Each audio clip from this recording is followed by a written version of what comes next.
Mandíbula pediu pizza kasher.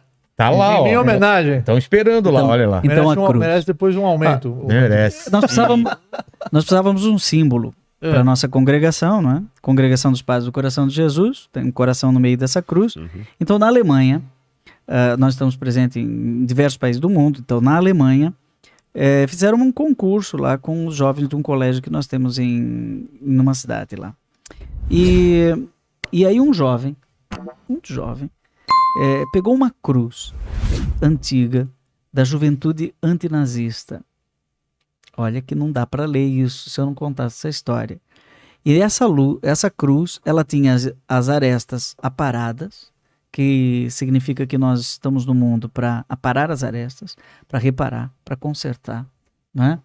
E nós somos chamados, por exemplo, na Espanha, de padres reparadores, consertadores de gente. Mas como que a gente conserta o mundo, né? E aí ele pegou essa criança, esse jovem, né, esse adolescente, pegou essa cruz que tinha um acróstico no meio, que em grego, que era Phos e Zon, né? Luz e vida. E no meio tinha o ômega, né? No meio do acróstico tinha o ômega. E ele inverteu o ômega. O ômega é uma letra que no minúsculo W, né? Parece um W, né? Então ele pegou esse ômega e inverteu e virou um coração. E por isso que a cruz tem um coração aberto. E o que era um ômega, do Phos e Zon, significa luz e vida, diante de tanta morte, numa Alemanha destruída pelo nazismo, alguém pensou, não dá mais para ver, a hermenêutica está presente aqui. Quando eu olho para essa cruz, eu lembro de Auschwitz, né? Eu lembro de morte, mas eu lembro de luz e lembro de vida. E como é que eu conserto o mundo? Aí vem o nosso carisma. Com o coração aberto. E aí eu lembro de Cristo na cruz, com o coração aberto. Ou seja, dentro dessa mística, amar é abrir. Abrir a mente. Esse programa aqui foi o quê? Abrir, né? Você sabe que teve dois sábios, até você falou agora sobre isso, eu me recordei. O Talmud, ele traz a história de dois sábios. Tem o Hillel e o Shammai. E eles tinham opiniões diferentes. Um mais radical, o outro liberal. Mas se respeitavam muito. E tinha um gentil que queria se converter ao judaísmo. E ele foi até o Shammai e falou: eu quero me converter.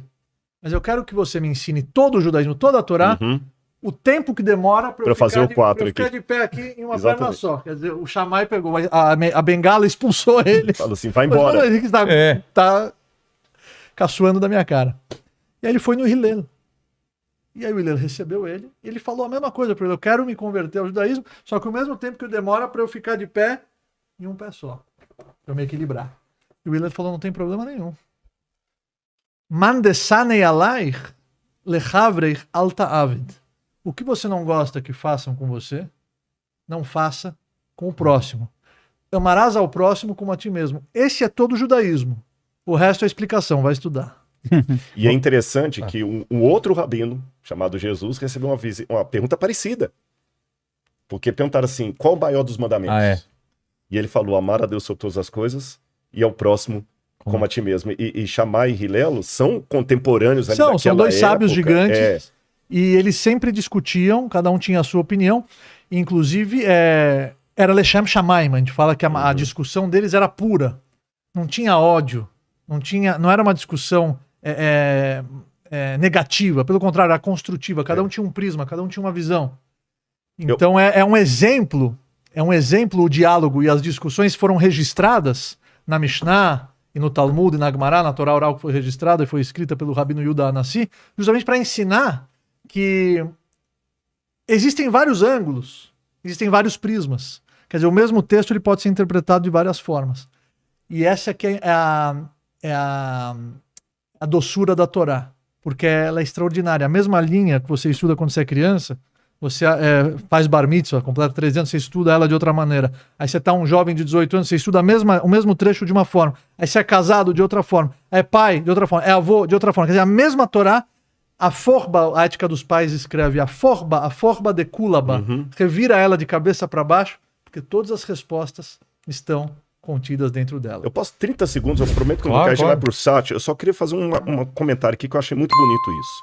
Por isso que eu tô comparando Jesus, quando ele falou, porque Jesus também era um judeu ali, ensinando como um judeu, né? Jesus falou, como é que é?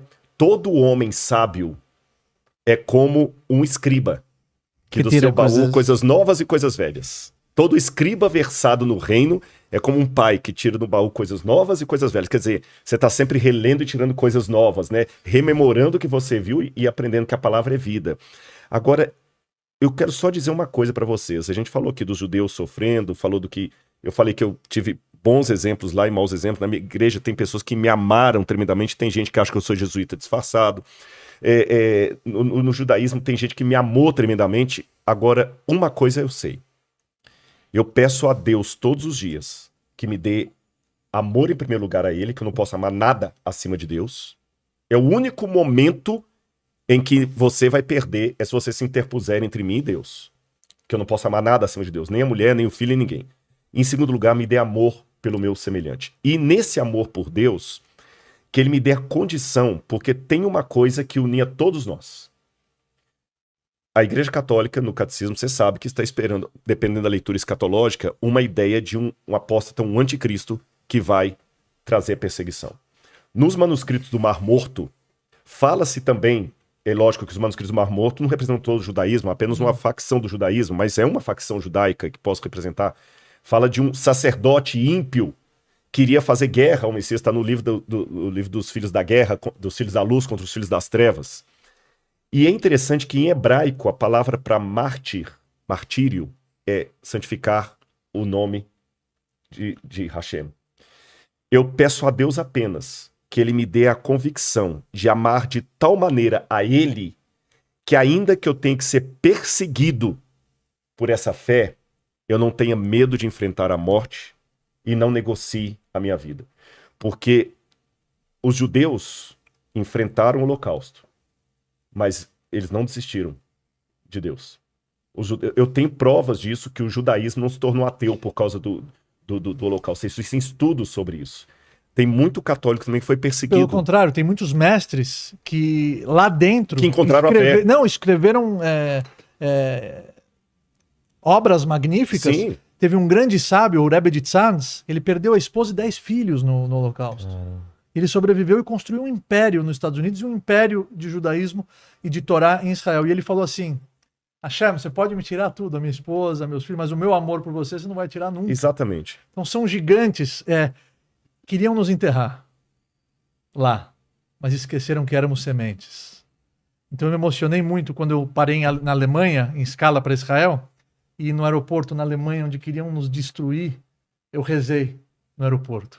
Com muito orgulho, foi uma reza que eu demorei mais do que o normal, porque muito quer dizer, a gente fala no Seder de Pesach, né?